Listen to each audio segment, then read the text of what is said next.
Manolotratra ny araba amin'izao alina izao tokolasy tokovavy atao anatin'ny fotoanany fampalalam-bavao manasa antsika rehetra iaraka amin'ny ahitra amin'ny farany tahaka ny mazatra dia hoarahantsika roa ireo lohateny-bavao.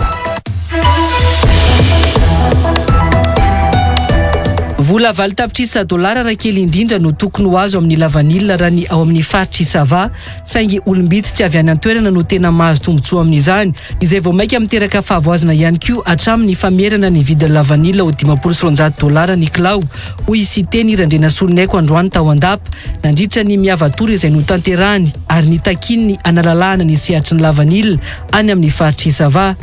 Misy kosa ireo miezaka manakorotana rehefa tonga ireo mpividy lavanilina hoy ny filoham-pirenena Andry tao Sambava ny hariva teo ka notapahana ny analalahana na ny liberalisation ny sehatry ny lavanilina ary amorena ihany koa ny fanomezana ny agrément ankoatra ny anafoanana ny fanaovana contre-visite amin'ny fanondranana raha ny fanapa-kevitra noraisina ny hariva teo tao Sambava nandritra ny fivoriana ny arahany fitondram-panjakana notariny ny filoham-pirenena Andry niaraka tamin'ireo mpandraraha amin'ny lavanilina sy ny mpamboly ary ireo mpanondrana lavanilina any an-toerana. Ny mpitondra amin'izao izay mbola tany amin'ny fanoherana tamin'ny 2024 no efa ny baiko ny Jeneraly Angelo Ravelonarivo préfet an'Antananarivo nandritra ny etsiky ny solombavam-bahoaka 17 teny amin'ny kianjan'ny 30 Mey hoy ny mpandrindra nasionaly ny HVM sady filohany antenemeran-dolona teo aloha Rivo Rakotovao. Ny andry ny baiko na ny réquisition avy amin'ny préfet hoy izy ireo mpitandro ny filaminana tamin'ny fotoana nanafihan'ny solombavam-bahoaka ny androm-panjakana sy ny ministera tamin'ny 2024 saingy tsy nietsika ny Jeneraly Angelo Ravelonarivo izay tsy nisalasala miopiefy anefa ankehitriny amin'ny fiarovana izao fitondram-panjakana izao. Lehilahy valo sy vehivavy miisa 9 no namony tena ny volana Martsa lasa teo izay manodidina ny 20 sy 20 ary 20 taona raha ny nambara ny observatoire ny tanora na ny mpanara-maso ny tanora izay saika teo Analamanga sy Analanjorofo ny fiavian'izy ireo. Ny tsy fahazakana ny onjam-piainana ankehitriny ny vokatry ny tsy fananana asa no mitarika io famonoteny io raha ny nambaran'izy ireo ankoatra ny fidorohana zava-mahadomelina izay iaina ny tanora ihany koa amin'izao ary anaovan'izy ireo antso amin'ny tsy anaovana fanoliana ny tanora manoloana ny olana ianjadiny amin'izao fiainana izao.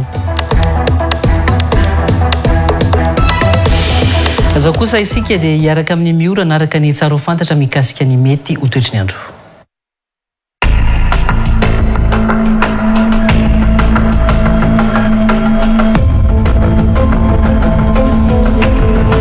Atolotra ny araba ho antsika rehetra anatokatrano any manaraka ny fampahalalam-baovao eto amin'ny Real TV Madagasikara amin'izao fotoana izao. Ndao azy ho fantarintsika indray hoe tony ahoana ny mety ho vinavina ny toetry ny andro raha ho andro Pitso Zuma fa 14 ny volana Aprily taona 2024 sy 2025. Amin'ny ankapobeny dia saika ho tsara ny andro amin'ny faritra maro eto Madagasikara fa raha ny maripana kosa dia tsy misy hiovana firy izany. Ndao azy ho fantarintsika izay vinavina ny toetry ny andro izay raha ny tapamaraina ho an'ny avoatany no ndeha nomboantsika azy dia efa nimbiasa ny rahona sy ny masoandro izy toy izay ihany koa ny ato Fianarantsoato fa raha ny Anionosy be kosa ary nondeha no izantsika izay vinavina ny toetry ny andro izay dia hitantsika amin'izao fa efa nimbiasa ny rahona sy ny masoandro nosy be ka vinavinaina manodidina ny 20 ka hatramin'ny 30 degré Celsius ny maripana. Raha iverenantsika ary ireto faritra sisa manaraka ireto dia saika ifandimbiasany ny rahona sy ny masoandro ny ato Mahajanga, Antsiranana, Sainte Marie, Toamasina ary Toliarato. Zay ary ny mety ho vinavina ny toetry ny andro amin'ny tapamarainy. Ndao fantarintsika manaraka hoe toy ny ahoana kosa izay toetry ny andro izay ny tapany hariva raha ny ho an'ny avoatany an-trano no ndeha no izantsika azy dia mbola hitohy izay fifandimbiasan'ny rahona sy ny masoandro izay toy izay ihany koa ny faritra sisa ambany. Raha ny maripana ambany indrindra no ho fantarintsika manaraka dia tazana izany ho an'ny any Fianarantsoa izay vinavinaina manodidina ny 40 ka hatramin'ny 20 degré Celsius ary tazantsika kosa ho an'ny ato Mahajangato ny maripana ambony indrindra izay vinavinaina manodidina ny 13 ka hatramin'ny 13 degré Celsius Toy izay ary ny mety ho vinavina ny toetry ny andro raha hoandra pitso zoma raha ny masoandro kosa ho an'ny afotany dia hiposaka amin'ny 9 maraina ary lentika amin'ny 9 ariva. Ankasitrana isika rehetra raha niaraka aminay hatramin'ny farany ary mbola saiko ampanajana ianao anaraka ny fampahalalam-baovao eto amin'ny Real TV Madagasikara. Veloma tompoko.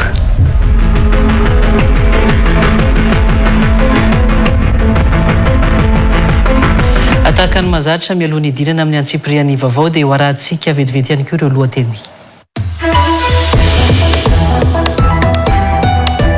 Vola valo tapitrisa dolara raha kely indrindra no tokony ho azo amin'ny lavanilina raha ny ao amin'ny faritra Isava, saingy olombitsy tsy avy any an-toerana no tena mahazo tombotsoa amin'izany, izay vao maika miteraka fahavoazana ihany koa hatramin'ny famerana ny vidin'ny lavanilina ho $500 ny kilao.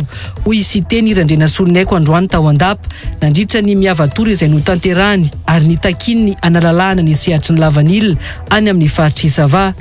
Misy kosa ireo miezaka manakorotana rehefa tonga ireo mpividy lavanilina, hoy ny filoham-pirenena Andry Rajoelina Tahosambava ny hariva teo, ka notapahana ny analalahana na ny liberalisation ny sehatry ny lavanilina ary amorena ihany koa ny fanomezana ny agrément ankoatra ny anafoanana ny fanaovana contre-visite amin'ny fanondranana raha ny fanapa-kevitra noraisina ny hariva teo Tahosambava nandritra ny fivoriana ny arahany fitondram-panjakana notariny ny filoham-pirenena Andry Rajoelina niaraka tamin'ireo mpandraraha amin'ny lavanilina sy ny mpamboly ary ireo mpanondrana lavanilina any an-toerana. Ny mpitondra amin'izao izay mbola tany amin'ny fanoherana tamin'ny 2024 no efa nibaiko ny Jeneraly Angelo Ravelonarivo, prefet an'Antananarivo, nandritra ny hetsiky ny solombavam-bahoaka 17 teny amin'ny kianjan'ny 30 Mey, hoy ny mpandrindra nasionaly ny HVM sady filohan'ny antenemeran-dolona teo aloha Rivo Rakotovao.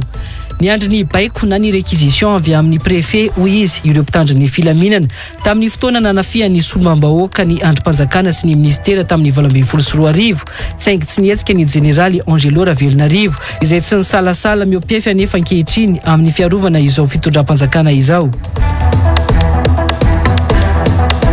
Lehilahy valo sy vehivavy miisa 9 no namono tena ny volana Martsa lasa teo izay manodidina ny 20 sy 20 ary 20 taona raha ny nambara ny observatoire ny tanora na ny mpanara-maso ny tanora izay saika teo Analamanga sy Analanjorofo ny fiavian'izy ireo.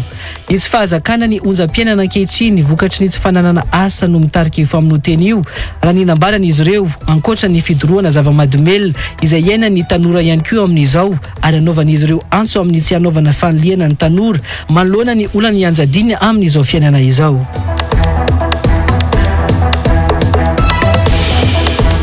Ny vaovao avy any amin'ny faritra Isava no hanokafantsika ny vaovao amin'ny ity alina ity. Voafitaka ny vahoaka eo amin'ny sehatry ny lavanilina satria betsaka ny kajy apetraky ny fitondram-panjakana izay tsy mitsinjo ny tantsapo sehatra amin'ny lavanilina, hoy Siteny Irandrena Solonayko androany atao Andapa. Be loatra ireo mahazo tombotsoa manokana amin'io sehatra io kanefa tsy misy fiantraikany any amin'ny vahoaka raha ny nomariany ity solombavam-bahoaka ny Toliara voalohany ity. Vola valo tapitrisa dolara raha kely indrindra no tokony ho azo amin'ny lavanilina raha ny Ahosava manokana kanefa atreto ny olombitsy tsy avy any an-toerana no migoka ny tombotsoa azo avy aminy ary nitakin'izy ireo ny analalahana ny sehatra ny lavanilina raha ny kabary nataony tamin'ny mponina Andapa nandritra ny miavatory tany an-toerana tamin'ity androany ity any an-toerana ihany koa iandry Rabesotra. Voateny an-dalana hiazo ny famoriam-bahoaka tao Andapa androany Siteny Irandrena Solonayko dia efa niaino sy ny fampiresaka amin'ireo tantsaha mikasika ny olan'izy ireo momba ny lavanilina. Zahay zany mba mitady olona maolo zany zay zaka aminao hoe haza miaino fo ndre fa mamaha olana. Ya fo ndreky miaino ndreky fondreka miaino fondrevake mandeha fa tsisy vaolagna mbala marary fo zay. Marary ny vahoaka malagasy raha tsy hiteny fotsiny momba ny lavanilina, hoy Siteny Irandrena Solonayko.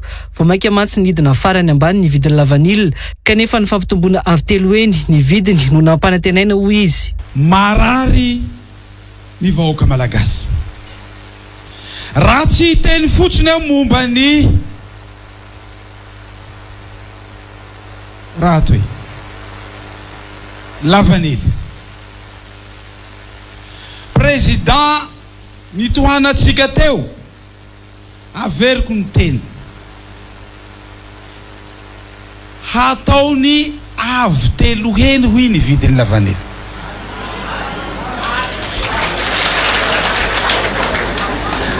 Raha ny 5 millions de francs ny vidin'ny lavanilina tam'izay dia atao avy telo heny. Dikan'izay 15 millions de francs. Ny zava-doza de ny hena farany ambany lasa 5 000 francs. Izay nanambarako hoe voafitaka ny vahoaka malagasy, voafitaka ny vahoaka teto Sava koa, voafitaka ny vahoaka teto Andapa. Noho ny tsy fanomezana fahefana ny tompon'andraikitra any fotony sy ny fanomezana fahefana ny tena mpisehatra amin'ny lavanilina ary ny fametrahana ny agrément sy ny CNV, hoy Sité Nirandrena Soloniaiko no mahatonga io vidin'ny lavanilina io mitotongana. Fanontaniana napetraka ireo mpisehatra amin'ny lavanilina tao Andapa androany no valiana amin'ny antony nampiana io lavanilina io, hoy Sité Nirandrena Soloniaiko. Ny antony voalohany tompo lahy sy tompoko vavy de tsotra. Satria tsy nomena anareo ny fahefana. Isika vahoaka ny tompo ny fahefana. Reo député reo ino raha volany. Rehefa hitanay voafitaka ny patronay de tsy maintsy nitsanga zahay. Isika no mifidy ny olona ho filoham-pirenena de lasa na ny fahefana iny tsy nomena anareo sasa. Olo tsy manam-pahefana sasitsika. Olo hafa ro manapaka ny fivelomatsika. Ino moa dikany agrément toy? Vola valo tapitrisa $, raha kely indrindra no tokony ho azo amin'ny lavanilina raha ny ao Sava manokana, kanefa hatreto olombitsy tsy avy any an-toerana no migoka ny tombotsoa azo avy amin'ny lavanilina io, ho iatrany ny fanampanazavana. Raha ohatra ka 200 tonnes fotsiny ny lavanilina de efa misy 8 millions de dollars zay. Volan'izay havako. Azo anamboarana, azo ipehana ekolazina jany zay. Azo anamboarana barazana zay.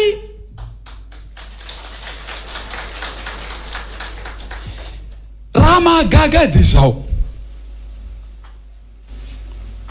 Tsiry zareo no reraka tany an-tsahana. Tsy rozy no namboly tan-tsahatany. Tsiry zareo no niandry ny lavanilina tan-tsahatany rehefa manomboka ho masaka. Mahazo 8 millions de dollars petrapetraka avao rozy ao. Ny fanalalahana ny sehatry ny lavanilina, hoy Sité Nirandrena Soloniaiko, no vahaolana tokana amahana ny olona amin'io sehatra io. Amin'ny anaran'ny mahasambo malagasy antsika, takinay zao de zao ny famahana malalaka ny sehatra ny lavanilina tompoko lahy sy tompoko vavy. Antony raiky koa de zao. Toy antony teknika toy fa teneniko avao. $250. Zay hono no vola tsy maintsy avery.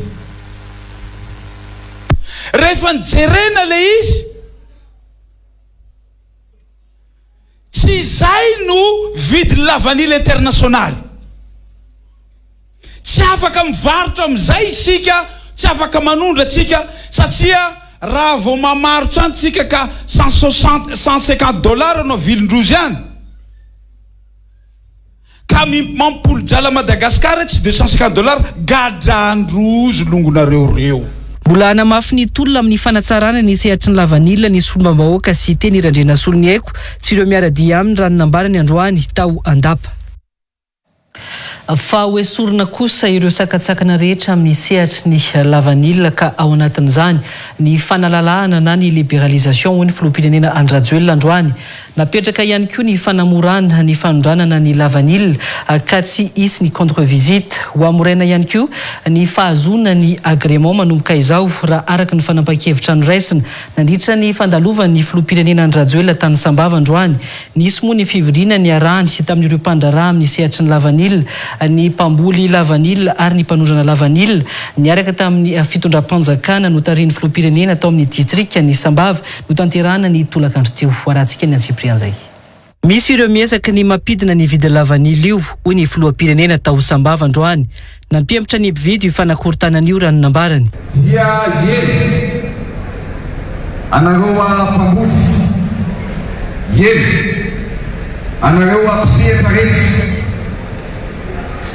eo amin'izany tontolo lavanil izany tsika androany ary ny fanapakevitra zay raisitsika androany dia miaraka amin'ny zotra makantsika miaraka miaro satria arem-pirenena no resana dia tsy maintsy miaro amin'izay tsika ny zavatra misy maso dia zao misy ny miezaka apidina io vidin'ny lavanil io zavatra maro no resako aminareo hoe dia rehefa ho tonga ny mpividy dia misy milaza aza mbola vidinareo fa eny ho vidy ireo tonga teto ny mpividy maro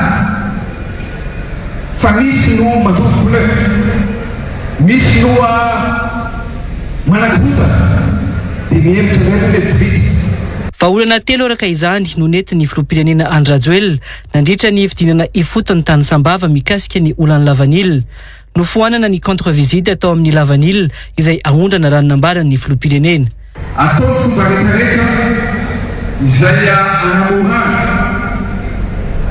amin'ny exportation ny lavanil hojerevantsika daholo point par point ny sakatsakana rehetrarehetra zay nisy dia ressources voray anay tao anatin'izay ilay resaka contre-visite izay hoe misy visite atao aty Sambava dia mbola misy visite ihany koa atao any Antananarivo mitady vaolana miaraka amin'ny ministère ny commerce raha mila amafisina ny contrôle tetoerana dia amafisitsika zany mba tsy hanahila zavatra amizay tonga dia Antananarivo tonga dia mandefa izahantsika tsy sinzay contre-visite zay tsony. Ao anatin'ny 27 ora ihany koa no tsy maintsy azo valiteny ireo manao fangatahana ny agrément ho an'ny sehatry ny lavanil araka ny vahaolana nentin'ny filoham-pirenena. Ireo mpandraraha rehetra misehatra ao anatin'ny lavanil ka tsy nahazo agrément dia mametraka ny adota taratasy manao convention fikolazay io zany maromaro ny rapatriement de vie sy ny karazana dia ametraka commission tsika izay misy eo anivon'ny ministère amin'ny commerce misy eo anivon'ny fididiana république misy eo anivon'ny fary dia mametraka tsika hoe rehefa mametraka demande na agrément ny mpandrarana kay ao anatin'ny 48 heures dia tsy maintsy mahazo valiteny hoe reky fenoy na reky fenoy a 48 heures après dia tsy tokony tsy maintsy voavary mba azo agrément avokoa ny olona rehetrarehetra dia tsy manana agrément. Apetraka ihany koa ny libéralisation na ny fanalalahana ny sehatry ny lavanil raha ny vahaolana fahatelo nentin'ny filoham-pirenena tao Sambava. Mikasika n'ilay libéralisation izay nangatananareo dia ametraka isika zany ny fanatanterahana misy fipetraraina roa nefa tsy maintsy iarahana mivory aminareo fa ny zavatra ho tapahantsika eto androany dia ho tanterahana ary atao apetraka izay libéralisation izay. Nitarika ny délégation nanatanteraka ny fivoriana tany Sambava momba ny lavanil ny filoham-pirenena niaraka tamin'ny premier ministre Tsay Christian, ny ministre ny Aditany Tokely Justin, ny filoha-hevitry ny antenimieram-pirenena ho an'ny faritany Antsiranana Joseline Maxime Raheliante. Fivoriana izay niarahana tamin'ireo mpandraraha amin'ny sehatry ny lavanil, ny mpanondrana lavanil ary ireo mpamboly lavanil tany an-toerana. Tsy nanatrika io fivoriana tany Sambava kosa ny ministra ny varitra Edgar Razafindravay noho ny iraka nataony any ivelany ho ny serasera ny ministera. Fa ivoaka ny fonjarampitso ireo rolahy izay nampidirina amponja noho ny raharaha fikasihan-tanana ilay mpitondra bajaja atao sambava nandritra ny hetsika nataon'ireo mpisehatra amin'ny lavanilina tany antoerana. Ny 13 martsa lasa teo ka nanenjehan'izy ireo ny mpitondra bajaja iray nanao ny t-shirt andrajoelona raha nambara ny filoham-pirenena androany tao sambava. Efa misy ny fifampiresahan'ny praiministra amin'ny ministra ny fitsarana hoy ny filoham-pirenena amin'ny famoahana ireo rolahy ireo. Nambara ny filoham-pirenena ihany koa fa omena bajaja ilay raim-pianakaviana izay niarany herisetra ny andro ny 13 martsa nandritra ny fihetsiketsehana nataony ireo mpamboly lavanilina sy ireo mpisehatra amin'ny lavanilina tany sambava io hoentiny miasa. Nandritra ny fivoriana momba lavanilina androany moa no nandraisan'ny filoham-pirenena io fanapahan-kevitra io.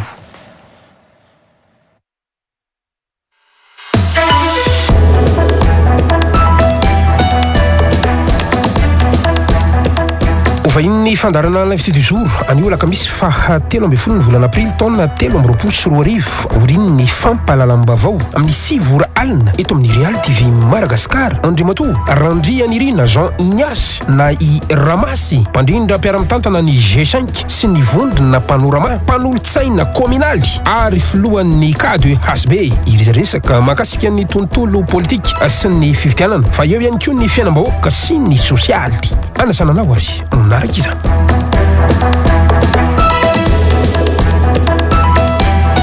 Azatonona araka izany fandarana l'invité du jour fanaraka ao aorin'ny izao fampahalalam-bavao izao anasananao ny anaraka izany hatramin'ny farany fatoizantsika ny fampahalalam-bavao amin'ny ty alina ity mbola hijanona any amin'ny fahatrisa vay isika any andapa teti-bola valonjato tapitrisa ariary kely indrindra no tokony omena ny commune tsirairay ary aparitaka amin'ireo commune miisa 5,790 manerana ny Madagasikara raha ny nambara ny sitendra Andrenasolony aiko androany tany andapa no mariany ihany koa farany 13 sanjato ny teti-bola mpanjakana izay voasoratra amin'izao ihany koa no ampiarana ny fitsinjaram-pahefanantena izy dia efa mahazo any amin'ny 700 tapitrisa sy 2 miliara ariary ny isaky ny commune.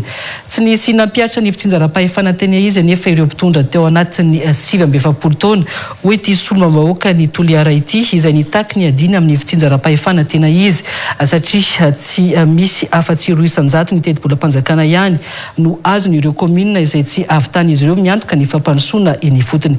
Leo raha tsika ny Antsiprian'izay eo amin'ny sariny Andra Besotra. Mino ny fisiany atao hoe décentralisation na ny fitsinjaram-pahefana isitendra Andrenasolony aiko raha ny nambarany androany tao andapa no mariny tao anatin'ny gabarany fa io décentralisation na ny fitsinjaram-pahefana io no nanoana ny fitondram-panjakana roa ny fandimby teto amin'ny firenena. Mbola nisy ihany koa aza ny fitsapakevim-bahoaka izay notanterahana tamin'ny taona 2014 nametrahana ny décentralisation io hoy isitendra Andrenasolony aiko saingy tsy tanteraka izany anotanana ho 200 fotsiny ny vola omena ny décentralisation teto Madagasikara. Dikan'izay zany ambarako fa tsy misy décentralisation eto Madagasikara. Olona zay filoham-pirenena nianina tamin'ny olona lam-pandorenan'io de filoham-pirenena nandainga ary tsy nirespecte an'io lalam-pandorenan'io satria lalam-pandorenan'io dia nametsaka tsara ny atao hoe fitsinjaram-pahefana.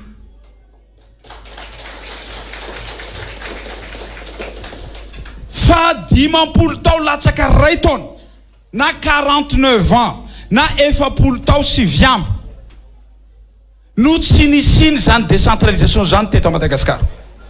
Isan'ireo afaka nanangana sekoly, nanamboatra lalana, nanamboatra hopitaly, nanangana tohadrano, ny karakara ny tanàna nisy azy avokoa nefa ny ben'ny tanàna raha ampiarina ny décentralisation na ny fitsinjaram-pahefana io hoy hatrany isitendra Andrenasolony aiko tao anatin'ny kabary izay natao. Efa voasoratra mazava ao anatin'ny teti-bola mpanjakana matsy ny vola ho an'ireo ben'ny tanàna manerana amin'ny Madagasikara ho an'ny fampiarana ny fitsinjaram-pahefana io hoy ity solombavam-bahoaka ny toliara voalohany ity. Io budget mpanjakana eo amin'ny 10,000 milliards d'ariary. Volana zany 10,000 milliards d'ariary. Resaka bonne gouvernance fotsiny ataotsika. Fitantanana raha tsara tantana. De efa nahita izay amin'io budget mpanjakana eo hoe misy vola any amin'ny 1,000 milliards 300 mahery 400 any ny vola very ny vola tsy voatatana tsara. Raha izany vola izany fotsiny nomenany mera manera Madagasikara izay miisa 1695 de fefa mahita tokony hahazo hoe ny mera rehetra manera Madagasikara tokony hahazo mera anankiray mahita any amin'ny 800 millions d'ariary. Zany tompoko lasy tompoko vavy ny atao hoe décentralisation. Sady omena fahefana ny mera, nomena vola ny mera arakaraky ny isan'ny-ponina eo aminy zay voasoratra ao amin'ny lalam-panorenana. Gaga amizay isika manino meranay ity tsy miasa satria voafita koa meranareo drala iny tsy namea, vola iny tsy nomena azy. Ny antsony vahoaka malagasy fo manoloana ny tranga misy amin'izao Cité Ndrandrana ny haiko raha namaly ny mponina andapa androany. Tsy ny fizarana ny moto ho an'ny ben'ny tanàna no hitondra fampandrosoana amin'ireo komina izay tantanany hoy Cité Ndrandrana ny haiko. Tompoko lasy tompoko vavy, tsotra ny teninay hoy Madame Perla teo iny hoe mifoaza isika. Aoka tsy voafitaka amin'ny famitahana ny vahoaka malagasy ny fomba fanomezana na fanjakana teo aloha na fanjakana zao fanomezana moto ho an'ny mera moto fanga zany no izy omeo azy zay voasoratra amin'ny lalam-pandorena. Tsy asan'ny filoham-pirenena sy ny mpitarika ny mampandroso any Madagasikara fa ny fitsinjaram-pahefana sy ny rehetra mandray andraikitra no mitarika amin'ny fampandrosoana ho hiatrany Cité Ndrandrana ny haiko. Io budget mpanjakana io zany raha ohatra raha 10 000 milliards mahery io ny budget mpanjakana 23% zay fotsiny omena any amin'ny décentralisation. Mialatsiny fa miditra teknika dia fefa mahita 1,4 milliard isaky ny commune volany zany ariary io ka lafa monsieur le maire mana 1,4 milliard lafa tsy vita lalatsika io tsy lavitra atsika ne monsieur le maire direct domotsika ao fa ny olana de zao any Antananarivo n'olona manapa-kevitsy any Avilohany ia ho avy Avilohany. Tao anatin'ny tanàna izay efa nolalovany miavatory ary ny dradradradrana ny fampiarana ny fitsinjaram-pahefana io ny tao Mananjary, Manakara, Zoromandidy, Fenoriva-Tsinanana ary izao tao Andapa izao raha ny nolazainy ny Cité Ndrandrana ny haiko.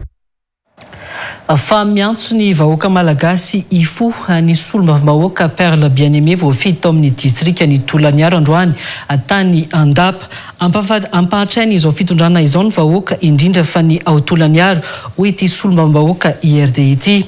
Manana ny vahaolana eo amin'izay tsy mety eto amin'ny fireneny Cité Ndrandrana ny haiko hoy kosa ny solombavam-bahoaka Jimmy Joe matony safidiny anoana azy ny tenany amin'izao. Tsy manohana olon'olom-pona ihany koa ny solombavam-bahoaka vonina etsy Jean Eugène raha nambarany atao anatin'ny fandraisam-pitenenana nataony nandritra ny miavatory tany Andapa izay notanterahana tamin'ity androany ity. Andry Rabesotra no hitatitra ny sary makasika izay. Misy ny vaovao ininy adosoana ao amin'ny faritry Sava amin'izao hoy ny solombavam-bahoaka ny Vohimara Edzara. Ny tenany irery hatreto no say mijoro fa manohana ny Cité Ndrandrana ny haiko izy satria tsapa fa marary ny vahoaka. Ary tiako ny magnambaratsika fa zao irery ihany ny député atao faritry Sava Masaky miara-dia amin'ny andrefata Cité satria ino ny antony tsy sitrapoko no atao fa sitrapotsika vahoaka. Atsika vahoaka rehefa mitaregny miafatrafatra mijaly zay vahoaka fa tsy mety aminay fitondrana ty sarotra aminay avako aby hiara-dia fitondrana manombo vahoaka. Nilaza ho say manohitra ny solombavam-bahoaka Perle Bien-Aimé na voafidy tamin'ny anarany IRD azy. Samia mifohaza, samia tonga saina ampitaonareo aminamanareo agnaby Andapa moa izy velom-bola satria feno olo. Tsy misy ny fivadiana raha nambarany fa ny vahoaka mihitsy no efa manosika hitondra izay fanovana izay. Izao tompo zafinandro Perle Bien-Aimé voafidy tao amin'ny districtany Faratsifay faran'izay ty amin'ity présidence kay Angenerina Rajoelina natoky amin'ny fo rehetra tianazy hatramin'ny sinay maitso ny zinaka hatramin'ny vahoaky tianay hanao président agnatin'io IRD io zaho mirehaka aminareo zaho ka vazako hoe ampela aminay eo sa raha misy mavan'ny zoro satria mandeha amin'ny menasy madinidiniky mandeha an'izao zaho tazakako etaho fa zaho ny patronko gn'afaky ny beko anahy dra ny vahoaka avao fa zay ndrasako mety misy ny zaka aminay eo hoe ireo anyko député IRD nivaliky da tonga dra valiako nivaliky amin'ino moa ty io zahainy namparantenaro hamaro hagnambarana an'izao eka sy ankanigny vita nisy ny école visivisy nisy ny lycée fa para fifenoan'ireo commune 29 commune an'ireo firy tao zany vao tafavoaky ny vahoako any afaky firy tao vao hiana sy zazany gn'aminay any sy fatako aminareo atiky zaho sy nivaliky fa gn'anagny fotokely sy ndesiko de hatafavoaky ny vahoaky malagasy. Misy antony ihany koa ny fanohanana ny sitendra Andrenasolony aiky hoy ny solombavam-bahoaka Voninahitsy Jean Eugène no mariany fa isandreo lehibe indrindra na doyen ao amin'ny anteny miram-pirenena ny tenany. Indroa ihany koa raha nambarany no efa nigadra ny tenany tao anatin'ny fotoana na solombavam-bahoaka azy ka enim-bolana tamin'ny andron'ny filoha teo aloha Didier Ratsiraka raha toka nigadra 3 taona sy 4 bolana tany CFA no ny filazany ny ratsy manjary tamin'ny filoha teo aloha Marc Ravalomanana. Satria tsy maneky raha tsy manjary aho. Promesy ataonao amin'ny vahoaky tanterao zay lizy ka matoa zaho hitsangy eto androany de misy dikan'izay satria tsy manoan'olo tsy afaky aho. Tsy tokony ambamba noho izany ny rehetra hoy kosa ny solombavam-bahoaka ny akora satria olona manana vahaolana eto amin'ny firenena raha isiteny Andrenasolony aiko. Faritra misy faritra Orobe de manana zavatra manahirana ihany koa amin'ny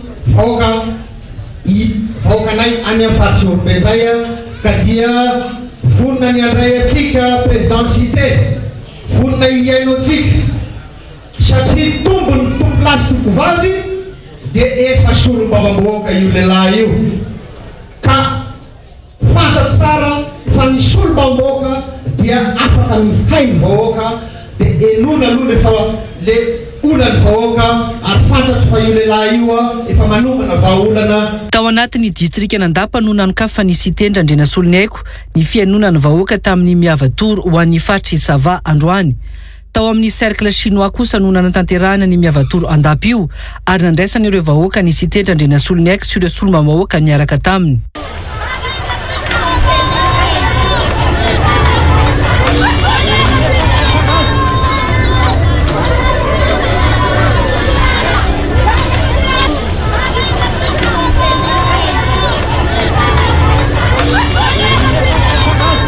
Solombavam-bahoaka miisa 8 no nanotrana ny sitendra Andrenasolony aiko ao anatin'ny miavatory Andapa androany de ny solombavam-bahoaka Perle Bien-Aimé avy Antolaniaro, Voninahitsy Jean Eugène avy ao Morafenibe, ny solombavam-bahoaka Mamiaja Charlot avy ao Mananjary, Racide Manana avy ao Manakara, Mohamad Amady avy ao Fenerivo Atsinanana, Joe Jimmy avy any Yakora, ny solombavam-bahoaka Edzary izay voafidy tao Veimar ary Jean-Jacques Rabenirina avy ao Betsioka Atsimo. Solitenany olona teo aloha tonga tany an-toerana ihany koa Ivavao Benjamin tamin'ity hetsiky nataon'ny miavatoro tao Andapa ity. Eo amin'ny vaovao politika kosa indray tsy nandray fepetra mihitsy ny prefektura n'Antananarivo fony nisy hetsika nataon'ny fanoherana ny fitondrana Rajaonarimampianina ka tsy tokony ilaza izy androany fa niaro ny fitondran'ny filoha teo aloha ery Rajaonarimampianina tamin'izany hoy Rivo Rakotovao izay filohan'ny antenimieran-dolona tamin'izany fotoan'izany ihany koa tsy tokony andainga sy andiso ny tantara araka izany hoy izy ny prefektura n'Antananarivo raha milaza fa nanao izay avy tany filoha teo aloha ny fotoam-piasany nambara ny rivo rakodivao ihany koa fa nisy ny firaisana tsokombakomba teo amin'ny général Angelo Raverinarivo izay préfet tamin'izany fotoana izany sy ny mpitondra amin'izao izay niaraka ny konikonina n'ireo hetsiky ny solombahoaka 7 mendrika zavatra tsima sy anja rakotony rainy. Ny tompon'andraikitra misahana ny sampandraraha-panjakana na ny administration no mahalala ny fepetra tokony ho raisina rehefa matsapy izy ireo fa mamofopofona fanakorontanana izao feptaona mialohan'ny fifidianana izao ho ny prefekturan'ny polisy eto Antananarivo ny jeneraly Angelo Raverinarivo tao anatin'ny fanambarana nataony 7 aprila teo ka tsy tokony ampitoviana ho izy ny fanakarana ny hetsika kalamanjana amin'izao sy ny tsinanakana ny hetsika ny solombavam-bahoaka 7 teny amin'ny kianjany 7 meta amin'ny 7 satria ny fitondram-panjakana tamin'izany no nanome baiko azy ny tsisy ny faharatrana na fahafatesan'olona amin'ny fanakanana ny hetsika ny solombavam-bahoaka 7 ino 2018 misy zavatra tsy de azo terenina angamba aloha ary ny baiko azoko tamin'izany moa zany de hoe tsy ampidirinao 13 mai ny 73 député fa tsy mila raha ratsaka ary tsy mila olona maratra za zany efa mahita hoe tsy possible zany amina resaka gestion na ordre public hoe m'interdire ianao nefa tsy isy olona ratra tsisy ihany ny anahy zany ny objectif ako aloha tam'ireny 2018 de hoe mivoaka amin'ny grande portail ny président de la république tamin'izany mavita ny mandahany izy de misy élection démocratique désigné ny président vaovao dia misy passation démocratique izay ny objectif ako zay mesure ny raisiko io mety tsy tiany mpitondra tamin'izany ary ataotsika hoe olona mifanorika aminao andavanandro minjary mangarika aminao satria namadika nandiso io fanambarany jeneraly Angelo Raverinarivo ny mpandrindra nasionaly ny antoko HVM Rivo Rakotovao izay filohan'ny anteny mirandolona tamin'izany fotoana izany ary nilaza fa tsy nihetsika sy tsy nandray fepetra mihitsy ny prefet nandritra ny hetsika ny solombavam-bahoaka 7 teny amin'ny kianjany 7 meta amin'ny 24 na de nantsona sy notenenina aza tsy tokony anamartena ka andainga araka izany ny prefecture satria mbola vavolombelon'ny zavantranga ny HVM izay nitondra tamin'izany hoy Rivo Rakotovao gaga sy talanjona fe amin'ny teny izay nataonao satria ohatra ray roa mba tsy adisona tantara ary mba tsy ho laingy akory na fahapeto amin'ity firenena ity vala 48 heures vala 20 ora no autorisation azo ny député ho eo amin'ny 13 meta amin'ireny fotoana ireny nitenenina ianao natsony ianao tsisy fepetra ny raisinao tao renan'izay tsy nihetsika ianao ko androany venao kosa de anamartena de andainga fotsiny eto amin'ny vahoaka hoe za tamin'ireny de nanao zay mba atapitra tsara ny fahefan'ilay mpitondra tamin'izany fotoana zany tena za mandainga kosa fa zay ne vavolombelona mbola velona zay ary anisany tokony andraikitra ambony tamin'izany ny andry ny baiko na ny réquisition avy amin'ny préfet mantsy ireo mpitandro ny filaminana vao afaka nihetsika niaro ireo andrim-panjakana sy ministera no tafiany solombavam-bahoaka tamin'izany hoy Rivo Rakotovao ataken'ny olona ministère d'agriculture ministère fanabeazam-pirenena tamin'ny Valambe Fotso Rivo ary ny Sénat tonga teo amin'ny varavaran'ny broko ny député sasasany sy ny gouverneur n'Antananarivo amin'izao fotoana izao andeha amaky ny birao tao amin'ny Sénat tsisy nihetsika ianareo lehibe ny gendarmerie amin'izao fotoana izao zay lehibe ny gendarme Analamanga tamin'izany fotoana izany natsona de hoe zay tsy mahazo réquisition avy any préfet tsy afaka zay nihetsika eto satria tao ambadika tao mamasina tao izy tao amin'ny commissariat tao ny force tamin'izany tsy nahazo réquisition tany amin'ny préfet tsy misy ohatr' zany nyamba raha ny baiko hoe ahoana ny ahafahan'ny olona andeha anafika institution anankiray fa tsy nihetsika ianareo ko androany ianao milaza fa niaro ny fitondram-panjakana zay tamin'izany tsisy ny raha mandrika dia navelanay ny olona anao zay daniny kibony mba tsisy ny raha mandrika eny hatramin'ny andeha anafika ny filohany antenemeran-dolona sy ny birao izay misy azy. Ny mpitondra amin'izao izay mbola tsy teo amin'ny fitondrana tamin'ireny fotoana ireny no efa nibaiko ny jeneraly Angelo Ravelonarivo izay prefena Antananarivo tamin'izany hoy Rivo Rakotovao. Efa fantatra hoy izy fa nisy tamin'izany firaisana tsokombakomba ny konokononana zavatra tamin'ireny hetsika ny solombavambaoka 7-70 tamin'ny 20 sy 20 ireny. Ka androany ve anao dia milaza fa niaro nahazo baiko tamin'ny fitondram-panjakana, tsy ny fitondram-panjakana name baiko anao fa ny olona name baiko anao izay mbola tsy teo anatin'ny fitondram-panjakana fa complot efa nalaminareo la izy.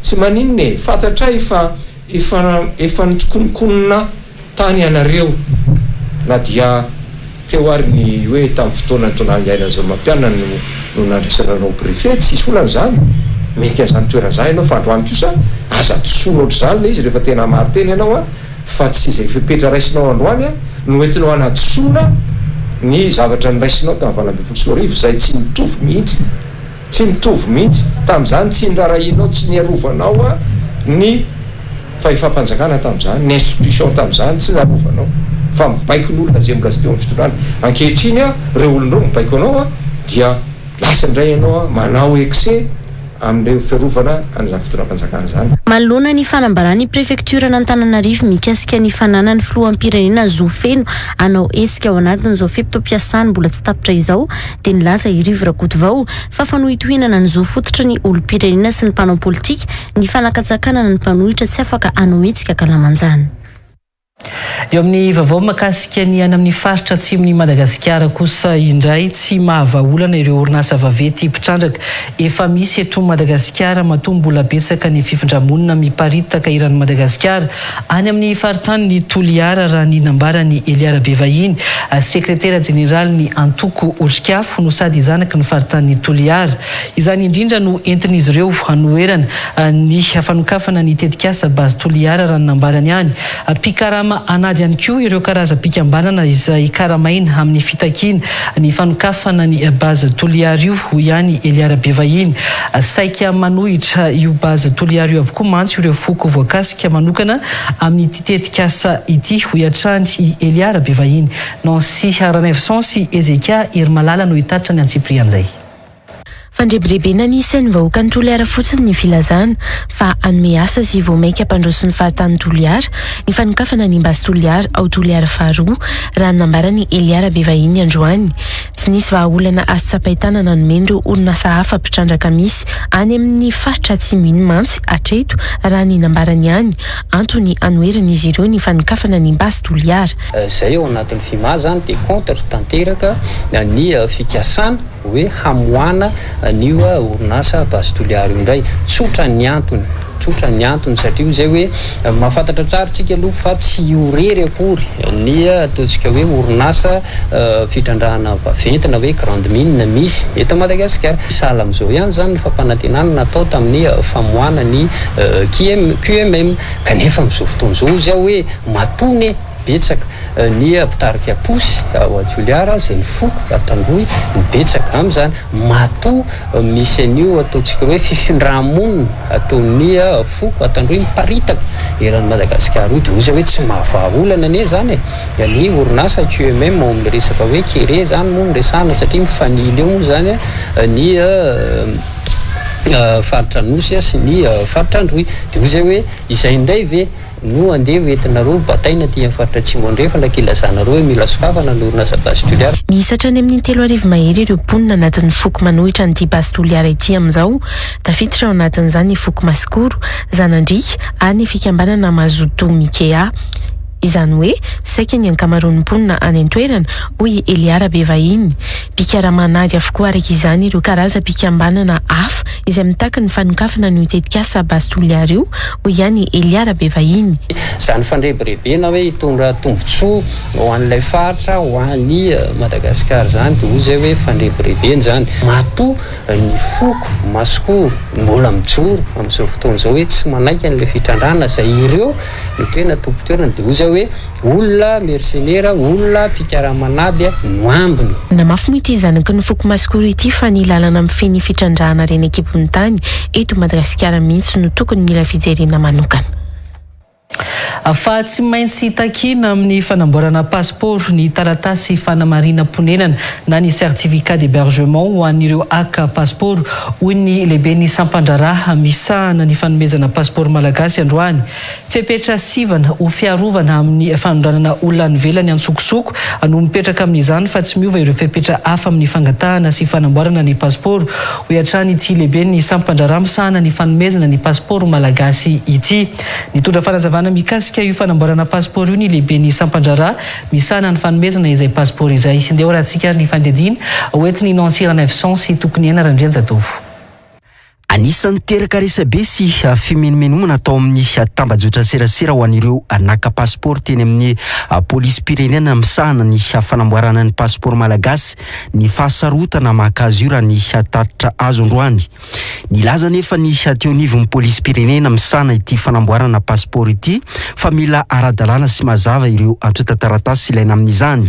Ny resabe matetika eny anivon'ny tambajotra tseratsera dia hoe ahoana fomba ahafahana mahazo passeport na ny antota taratasy ahafahana manamarina n'ilay antondia. Ny antondia makany ivelany dia samy manany azy. Ny mpianatra manana ny antota taratasy avy any amin'izay toerana fianarany. Ny mpiasa dia manana fifanarahana fiara-miasa avy amin'ny mpampiasa sy ny mpiasa. Fa ny olona tsotra ihany koa izay tsy manana antona dia mivaingana fa hoe hitsangatsangana dia anjarany no manamarina hoe tena hitsangatsangana izy. Misy ny taratasy izay andraisan'ny toerana fivahinianana azy any na ny toerana hipetrahana any amin'ireo toerana ireo. Tsy misy ny olana amin'ny fikarakarana ny passeport ho hiatrany ny contrôleur général ny polisy Andrianirina Rivelo Jean-Yves lehibe ny sampandraraha misahana ny fanomezana passeport malagasy. Tsy marina nefa izay, tsy manana olana isika ankehitriny amin'ny fikarakarana ny passeport. Misy ny passeport ary ampy ho an'ny pirenena rehetra izay mangataka ka ivoaka any ivelany manana antondia mazava ahafahana manao izany. Fa saingy kosa misy ny fifandaminana izay tsy maintsy arahana izany. Misy ihany koa ny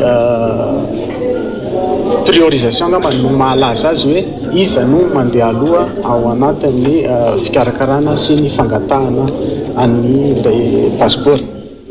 Mbola nitazonina ny fepetra sivana amin'ny fanondranana olona any ivelany saingy mijanona amin'ny teoloha ihany ny fomba fanamboarana passeport raha ny fanazavana trany. Tsy misy fepetra miova mihitsy amin'ny fanamboarana passeport na fangatahana passeport zany fa izay fepetra efa nisy tany aloha voalazan'ny didy amandalana ihany no mbola atao sy ampiasaina amin'izao fotoana izao ahafahana manome ireo izay mangataka an'ilay izy eto anivon'ny service.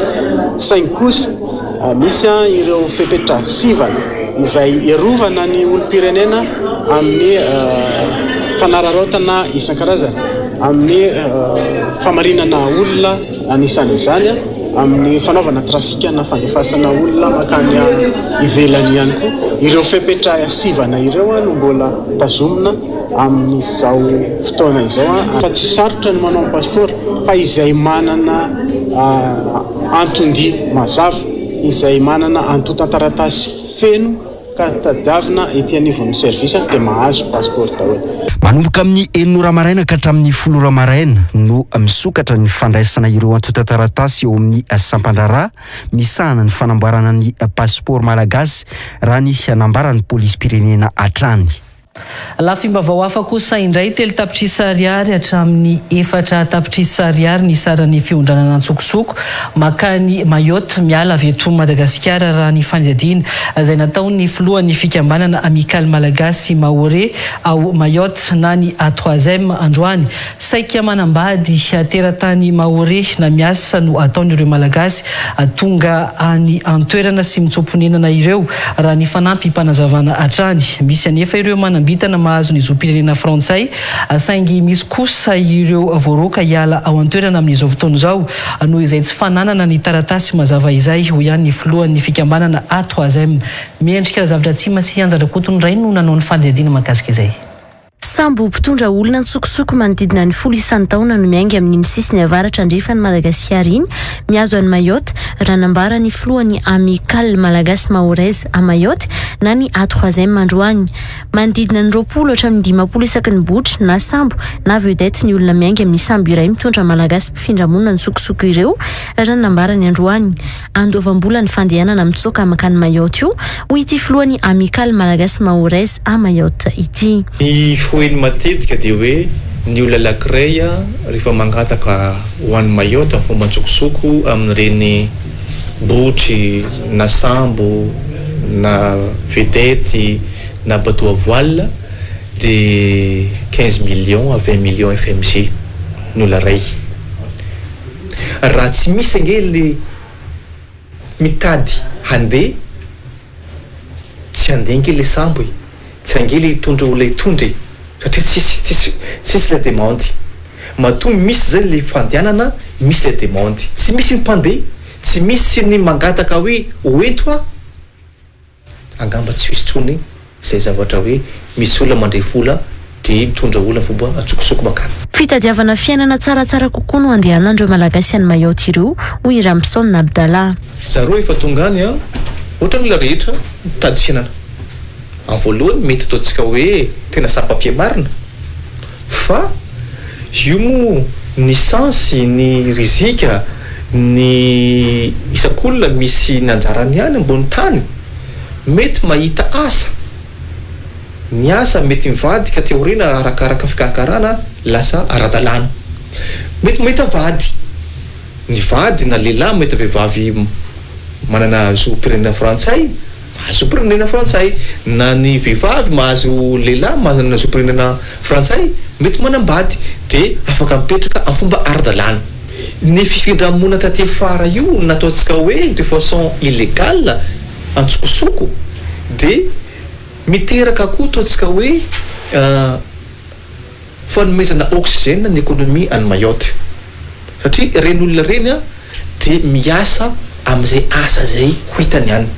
Ireo tsy mahazo taratasy kosa nefa hiara-ny fandroahana ataondreo miaramila frantsay izay miaro ny sistany Mayotte amin'izao miaraka amin'ireo komoriana tsy ara-dalàna any an-toerana ho ny filohan'ny A3e. Fa le tena avokasika le fandroahana le sans-papier zany hoe reny le hoe za tsy teteny mitsoka-pondina na mitsoka-monina fa le hoe immigration illégale na inona fa nytiko tenana fotsiny dia hoe le manana fikasana andeha ho an'ny Mayotte miditra amin'ny fomba tsokosoko reny zany tena tratrany zavatra io zony zany lalàna mandrarany fitirana antsokosoko ary zareo koa manana souveraineté zareo. Nanomboka ny taona 2014 no tena nitombo be io fifindramona avy eto Madagasikara makany Mayotte io raha nambaran'ity filohan'ny A3e ity no ny fikatona ny famoahana viza tao an-toerana. Eo amin'ny vaovao ny trangam-piarahamonina kosa indray tanora miisa 570 no namono tena nandritra ny volana martsa lasa teo raha ny fanaraha-maso nataon'ny observatoire momba ny tanora ny fahasarotany fiainana mifandraiky amin'ny fitadiavana asa fa io ihany koa ny tsy fampin'ny vola izay mampisy fikorontanana ara-tsaina sy ara-pietsepo no antony mahatonga ireo tanora mamono tena raha nambarany psikologa Andry Razakamanana tamin'ity androany ity. Ankoatr'izay dia mitondra amin'ny famonotena ihany koa ny olana ara-pifandraisana hoe ity farany izay nanao antso fanairana manoloana ny fitombon'ny trangana famonotena ny tanora tatoato avy amin'ny observatoire momba ny tanora Nancy Ranefson sy tokony ena Randrianjatovo. Tanora manodidina ny 20 raika amby 20 ary hatramin'ny 13 taona ireo namono tena tamin'ny volana marsa ireo raha ny nambara ny fi-indrafonjanahary tany amin'ny faritra Analanjorofo, Analamanga ary Vakinakaratra no nahitan'ireo tranga ireo ho ity farany. Lehilahy ny 9 tamin'ireo tanora namono tena ireo ary vehivavy ny 9 araka ny angom-baovao. Araka ny angom-baovao nananto tena sy ny hinana fanafody nataon'izy ireo tao anatin'izay famonotena izay. Nanao fanairana izahay ato amin'ny observatoire de la jeunesse ho an'ity androany fa 13 volana aprily 2024 satria hitanay tao anatin'ny iray volana izay nisy tranga 570 naranay maso tranga famonotena daholo izy ireo. Ny 9 tamin'ireo ny vavy ary ny 9 kosa lahy. tena hitanay hoe fa alarmante raha miteny baiko ilay situation zany hoe efa manambana ny tanora kehitriny izany resaka fahaketrahana aron-tsaina izany 70 taona dia 2 taona ary 3 taona ireo olona izay tsikaritra fa izay zany no antony mamono tena marihana fa 50 ireo hoe efa maty mamono tena zany fa kosa mbola maro ireo tafaresaka aminay any amin'ny MP mbola maro ireo groupe mivoy ny famonotena ao anatin'ny tambazotra tserasera fambara fa misy zavatra tsy milamina eo amin'ny fiainana ara-piarahamonina ireo tranga momba ny famonotena ireo hoy Andry Razakamanana araka ny fikarohana siantifika hoy izy mahatonga ny fahaketrahana ara-tsaina ny rarin-tsaina dia tafahoatra raha hoe ny ara-piarahamonina ny jerena dia efa fambara le izy araka ny tenen'ny madama Tatokilako tato fambara fa misy zavatra tsy milamina zany eo amin'le fiainana ara-piarahamonina izay miainga amin'ny fiainan'ny tsirairay fangaro ao anatin'izay le fahasarotan'ilay fiainana isan-karazany ohatra hoe ny fitadiavana aza ohatra hoe ny tsy fiampin'ny vola tsy fiampin'ny sakafo sy ny sisa zany hoe misy fikorontanana isan-karazany zany mety ho tonga ara-tsaina fa indrindrindrindra ara-pietsepo dia izay mety miteraka fahakiviana le izy ny tranga nanaitranay tato amin'ny observatoire indrindra dia ny raison socio-économique na ny antony ara-tsosialy sy ara-toekarena zany hoe lasa tsy hitany zareo ny hoaviny izy tsy mananasa nefa misy adidy mavesatra takina amin'ireo tanora reo misy antony ara-zava-mahadomelina ihany koa nahatonga ireo trangana famonotena ireo raha nambarany Fi Indrafonjanahary miparitaka hoy izy ny zava-mahadomelina ka tsy voafehy ny tanora intsony tsikaritra fa misy antony ara-zava-mahadomelina ihany koa ho an'ny tranga tany avaratra nahatonga azy mitarika azy amonotena dia mangataka ihany koa izay ny amin'ny brigade izay misana izay fanenjehana ny zava-mahadomelina izay satria miparitaka ny zava-mahadomelina dia tsy voafehy ny tanora intsony fandraisana azy ireny ny fiarahamonina ny tokony ahay anentana ny olona hitodika amin'ny fiainana hoy hatrany ity psikology ity apina izy hitadidy hoe inona ny zavatra tsara teo amin'ny fiainana zay zany le vision positive na fomba fijery miabo fa matetika misy dia fomba fijery mihibo zany hoe mijery ny fiainanao dia milafy ratsiny no jerenao amin'ny fiainana fa tsy amin'ny lafy tsarany marina fa hoe raha hijanetosika na mandraparivony andro ary tsy ho tapitra ny lisitry ny zavatra ratsy fa ndeha hiaraka hijery hoe inona ny zavatra tsara na dia ray fotsiny ao anatin'ny zato ary matetika ny zavatra hita eo amin'ny fiarahamonina dia mifanenjehana ny olona mamono tena tonga hatrany amin'ny hoe fanamelohana azy ireny aza fa ny zavatra tsara ho fantatra zany araka ny fikarohana ara-psikolojika dia antony tokana ihany no mahatonga ny olona mamono tena dia hoe mitady fomba izy anajanonana an'ilay fangiry firiana anaty izay ihany noho izany raha isika fiarahamonina zany miara-mientana raha isika manana maso mahiratra dia tokony hay atsapa sy hay ahita sy hay anentana azy ireny hitodika any amin'ny fiainana toy izay hitodika any amin'ny famoiza-po sy ny fahafatesana efa hatramin'ny mbola kely amin'ny ankapobeny no niara-ny herisetra na vavolombelon'ny herisetra ireo tanora mamono tena ireo araka ny fanazavana nentsy ny Andry Razakamanana hatrany tsy ampy izy ny fanabeazan'ireo tanora hisoroana amin'ny rarin-tsaina samy manana ny fomba fandrindrany rarin-tsaina raha teo ny olona hoy ity psikology ity ny antsony rehetra na mafy ny fampianarana ny tanora araka izany ny observatoire momba ny tanora Briquet Bic. Comptez sur Bic. 3000 allumettes équivalent à 2 briquets sans marque ou à un seul briquet Bic Maxi. Briquet Bic. Comptez sur Bic. Faites le calcul. 3000 allumettes équivalent à 2 briquets sans marque ou à un seul briquet Bic Maxi.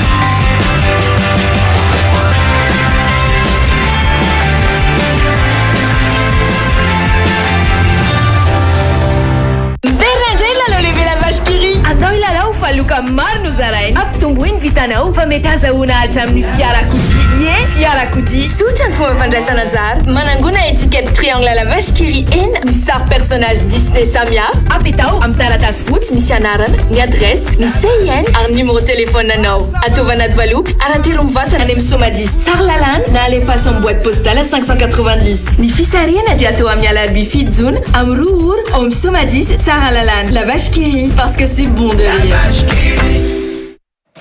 Mifarana ihany koa ny fotoanany fampalalam-baovao tamin'ny ety alina ity tompo-klasy tovovavy ankasitrahana feno isika rehetra na hatranjery izany hatramin'ny farany mbola mame fotoananao ny tenako amin'ny rahampitsondray veloma tompo.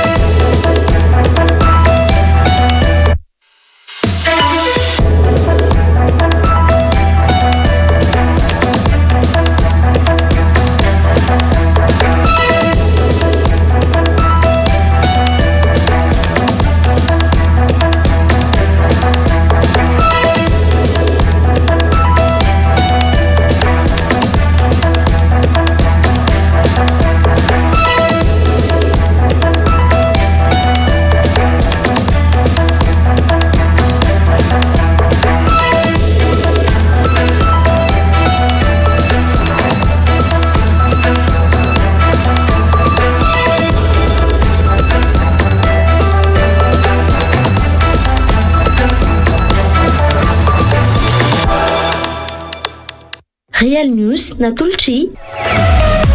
Sergi Batelma, des actualités uniques, dynamiques et renversantes dans Real News. Si.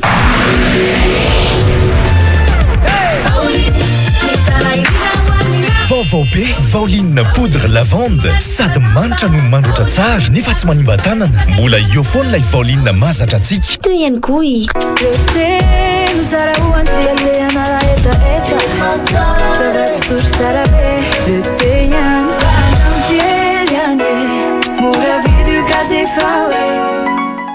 Ari.